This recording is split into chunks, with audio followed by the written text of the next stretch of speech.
The breakfast cereal industry represents about $6 billion annually in the United States alone, with this massive market tracing back to 1894 Battle Creek, Michigan, where Dr. John Harvey Kellogg operated the Battle Creek Sanitarium with the fervor of a religious crusader. Kellogg wasn't just any physician. He was a Seventh-day Adventist who believed that diet directly controlled human morality and spiritual development. His sanitarium attracted wealthy patients seeking health cures, but Kellogg had a hidden agenda that went far beyond physical wellness. Dr. Kellogg maintained that certain foods stimulated what he considered dangerous human impulses. He particularly targeted meat, spices, and anything with robust flavor, convinced these foods encouraged immoral behaviors. The doctor preached that bland, flavorless food was essential for achieving moral and physical purity. He spent countless hours developing recipes that would be as tasteless as possible while still providing basic nutrition. His goal was creating food so boring that patients would eat purely for survival rather than pleasure. The sanitarium kitchen became Kellogg's laboratory for moral nutrition. He experimented with endless combinations of grains, nuts, and vegetables, systematically removing any trace of flavor or appeal. Patients regularly complained about the terrible food, with many checking out early rather than enduring another meal of Kellogg's flavorless creations. The doctor interpreted these complaints as proof that his patients were still enslaved by their base appetites. He doubled down on his efforts, determined to create even blander alternatives that would force spiritual enlightenment through culinary suffering. Month after month, Kellogg tested new grain preparations, seeking the perfect combination of nutrition and monotony. He tried various cooking methods for wheat, corn, and oats, often working late into the evening in his quest for the ultimate bland food. His experiments consistently failed to satisfy patients, who found his grain concoctions either too hard, too mushy, or simply inedible. The mounting failures only intensified Kellogg's obsession with finding the right formula. He believed that if he could just create the perfect tasteless food, he could cure humanity of its moral weaknesses through diet alone. One evening in late 1894, exhaustion overwhelmed the doctor during another round of wheat experiments. He had been working for hours trying to create a palatable grain dish that met his strict standards for moral purity. After boiling a large batch of wheat, Kellogg planned to process it further, but fatigue forced him to abandon the project. He left the cooked wheat sitting in pots overnight, intending to resume work the following morning. This moment of human weakness would accidentally change breakfast forever. The next morning, Kellogg discovered that his abandoned wheat had dried out completely overnight. The grains had become stale and seemingly ruined, representing another failed experiment in his long series of disappointments. Rather than discarding the dried wheat immediately, Kellogg decided to attempt salvaging the batch through mechanical processing.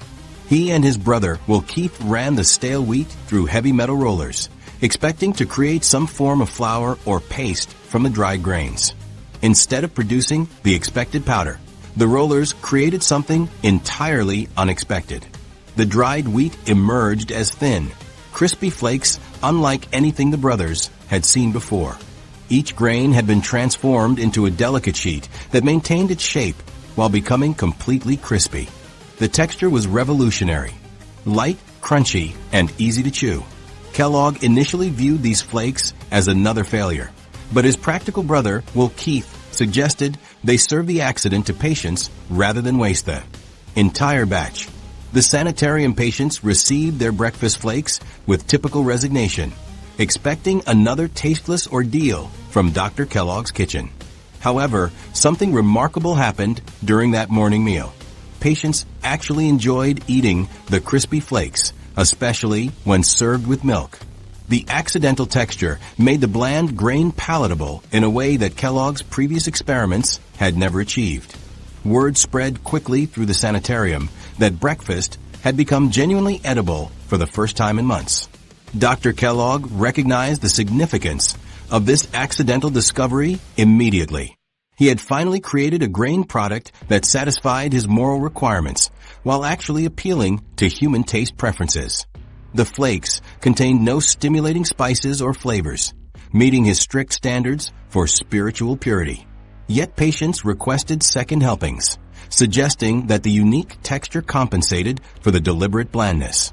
Kellogg began experimenting with different grains using the same accidental process, eventually perfecting a corn-based version of his wheat flakes. In 1896, Dr. Kellogg filed for a patent on his flaking process, officially documenting the accidental technique that created the first breakfast cereal. He initially named his creation Granos and marketed it exclusively through his sanitarium's mail-order business. The product gained popularity among health-conscious consumers who appreciated having a convenient breakfast option that required minimal preparation. However, Kellogg remained focused on the sanitarium business rather than commercial food production. Will Keith Kellogg saw far greater potential in their accidental discovery. While his brother continued preaching about moral nutrition, Will Keith recognized that the flaking process could create a massive consumer market. He eventually broke away from the sanitarium to establish the Battle Creek Toasted Corn Flake Company in 1906. Will Keith added sugar to make the flakes more appealing, directly contradicting his brother's anti-flavor philosophy. This business decision transformed their religious accident into a commercial empire. The corn flakes that emerged from Will Keith's company bore little resemblance to Dr. Kellogg's original moral food experiment.